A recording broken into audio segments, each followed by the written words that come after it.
Hey, I'm looking at you. I'm staring at you. I've always looked at you. Welcome What? back to PJ's Movie Time. Thank you. Thank you. I'm PJ Bozak, and I am a Juggalo nerd. And I should have known you was a nerd, girl. I should have known you was a hoe, too. But last week, a couple weeks ago, I gave you a choice of 5 superhero movies that were not DC or Marvel related.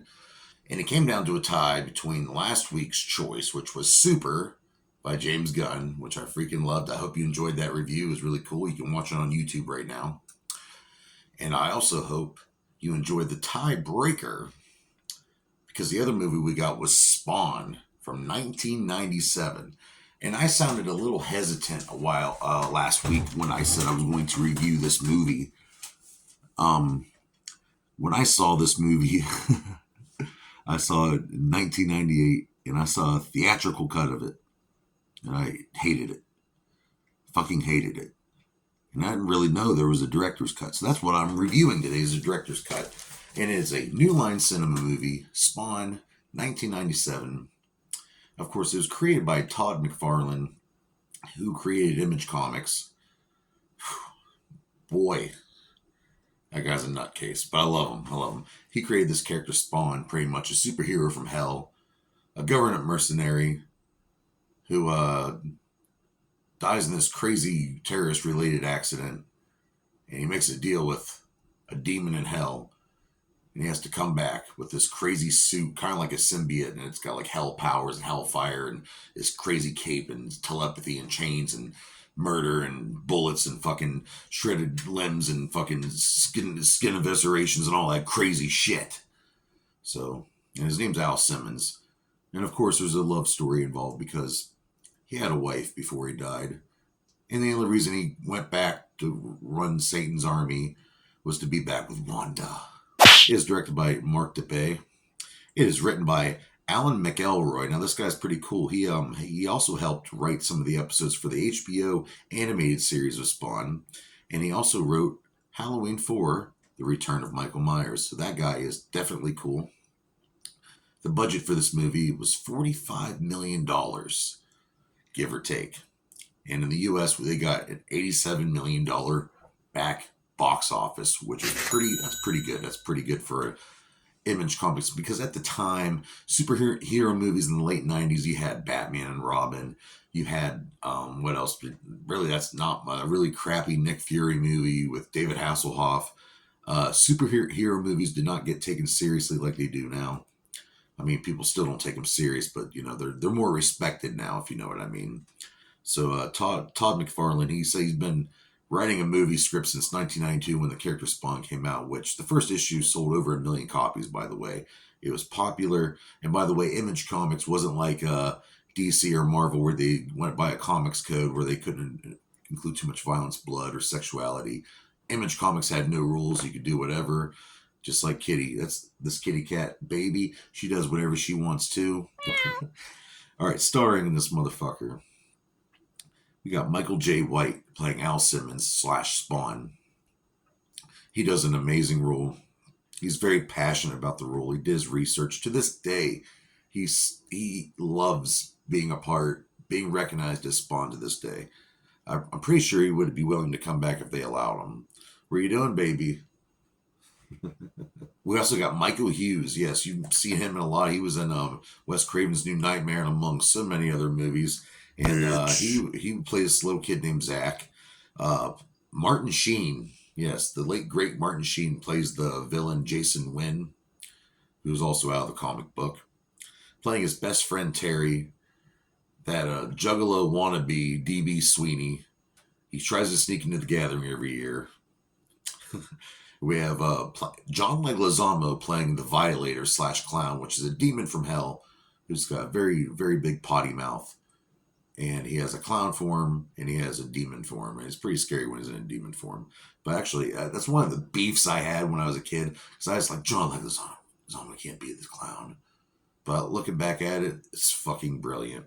We have Nicol Williamson playing Cagliostro, who's pretty much his ancient knight who's been fighting evil for 500 years. He's immortal, and he wants to help Spawn, pretty much showing Spawn how to, kick some ass.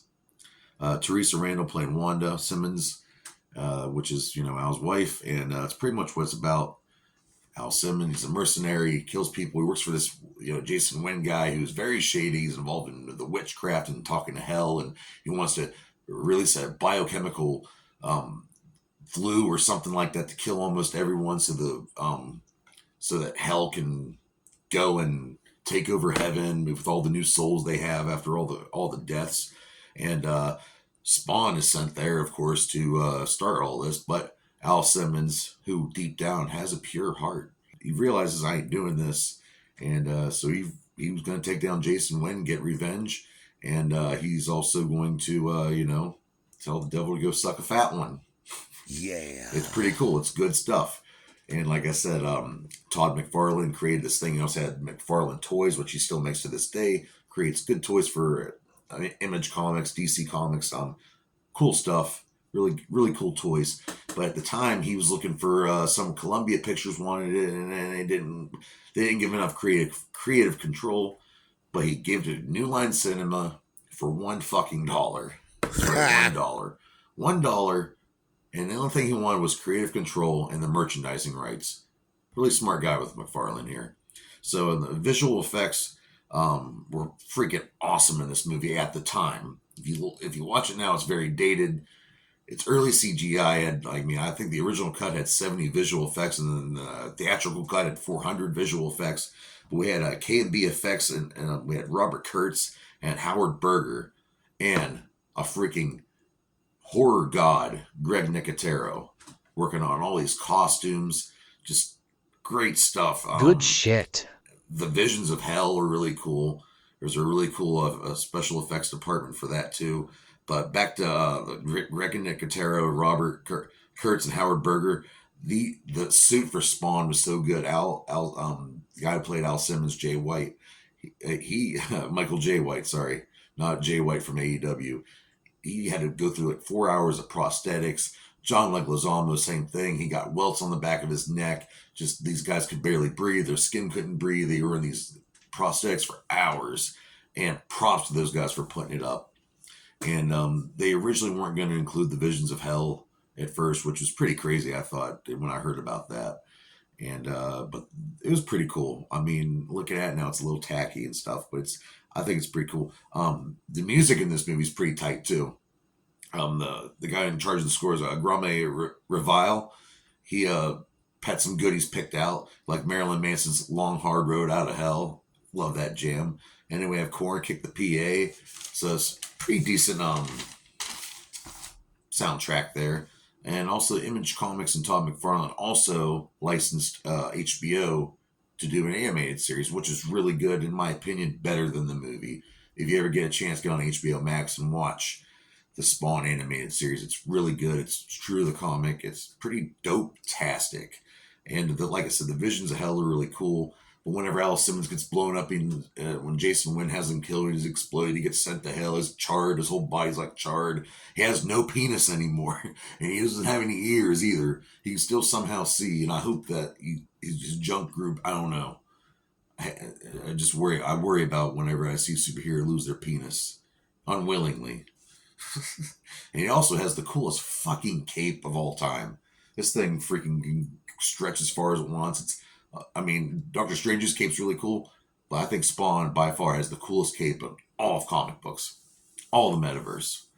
And the ballroom scene, going back to the CGI, it's kind of crazy. It looks kind of bad, but it's really cool. At the time, I was young, I was 13, I think, when I watched this, 13, 14, and to this day, I remember being mad about how it should have been R-rated, but they did release. I never saw it until just the other night.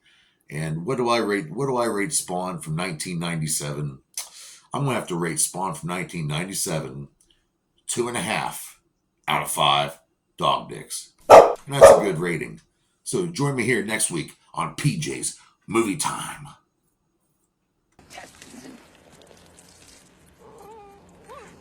I don't know why I put up with all this crap.